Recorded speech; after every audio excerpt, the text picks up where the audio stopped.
ഞാൻ ആദ്യമായിട്ട് ഉണ്ടാക്കിയൊരു സംഭവമാണ് നമ്മുടെ ചോറിൻ്റെ കൂടെ ഒരു ചിക്കനോ മീനോ ഒന്നിൻ്റെ ആവശ്യമില്ല, വയറ് നിറയെ കഴിക്കാൻ പറ്റും. ജസ്റ്റ് പപ്പടത്തിന് നമ്മൾ മിക്സിയിലിട്ട് ഒന്ന് കറക്കിയാൽ മതി. എന്തോ ഒരു ടേസ്റ്റ് എന്ന് പറഞ്ഞാൽ മസ്റ്റ് ട്രൈ ഉള്ള ഐറ്റമാണ്. അപ്പോൾ എങ്ങനെയാണ് ഉണ്ടാക്കുന്നത് നമുക്ക് നേരെ വീഡിയോയിലേക്ക് പോകാം. അപ്പോൾ ആദ്യം നമ്മൾ വെളിച്ചെണ്ണ എടുത്തു, അതിലേക്ക് നമ്മൾ പപ്പടം ഫ്രൈ ചെയ്യുക. അപ്പം ഞാനൊരു ചെറിയൊരു ക്വാണ്ടിറ്റിയിലാണ് പറയുന്നുള്ളത്, ഒരു 3-4 പേർക്ക് കഴിക്കാനുള്ളത് കേട്ടോ.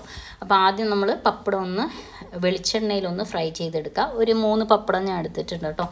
സെയിം അതേ ഓയിലിൽ തന്നെ നമുക്ക് ചെറിയുള്ളി ഇട്ട് കൊടുക്കാം, ഒരു 6-7 ചെറിയുള്ളി ഇട്ട് കൊടുക്കുക. അതേപോലെ തന്നെ പുളി ഇട്ട് കൊടുക്കുക കേട്ടോ, ചക്കരപ്പുളി തന്നെ ഇട്ട് കൊടുക്കുക.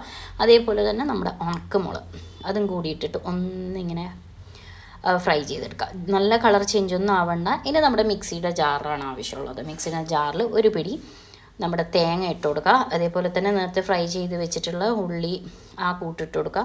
ആവശ്യത്തിലുള്ള ഉപ്പ് ചേർത്ത് കൊടുക്കുക കേട്ടോ. ജസ്റ്റ് ഒന്ന് ക്രഷ് ചെയ്താൽ മാത്രം മതി, ഇതേപോലെ തരിയായിട്ട്.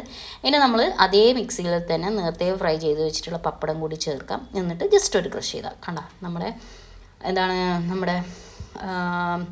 പപ്പട ചമ്മന്തി റെഡി ആയിട്ടുണ്ട്. നമ്മൾ ചോറിൻ്റെ കൂടെ ഇത് മാത്രം മതി എന്ന് പറഞ്ഞാൽ ഇത് മാത്രം വെറും ഒരു സൈഡ് ഐറ്റമും വേണ്ട. ഇതേപോലെ കുഴച്ചിട്ട് കഴിച്ചാലുണ്ടല്ലേ, നമ്മളെന്നും ഇത് തന്നെ ഉണ്ടാക്കും. അപ്പോൾ എല്ലാവരും ഉണ്ടാക്കിയിട്ട് ഫീഡ്ബാക്ക് അറിയിക്കാൻ മറക്കരുത്. പിന്നെ നെക്സ്റ്റ് വീഡിയോയിൽ കാണുന്നവർ സ്റ്റേ ട്യൂൺ.